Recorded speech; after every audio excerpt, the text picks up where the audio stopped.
Isang mapagpalang araw naman pong muli sa inyong lahat mga mukay at mga kamukay. Ayan, update po tayo dito sa ating Barangay Villanucencio Project.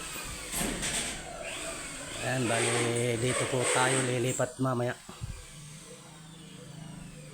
Sa kasalukuyan nga po pala mga mukay at mga kamukay.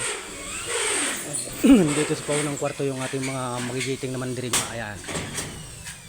At pagkatapos po nila dito ay lilipat na po sila dun sa kabilang kwarto. At ito po yung sala na hinihintay po natin yung materialis kasi hindi pa dumadating, hindi para bibili po ang PVC panel na ilalagay po natin dito mga mukay at mga kamukay.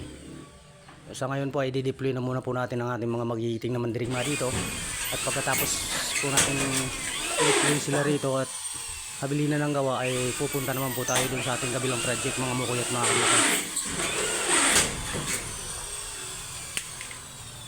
Hanggang dito na muna po mga mukay at mga kamukay. Pa-like, pa-follow at pa-share po ng ating video. Marami pong salamat at bye-bye!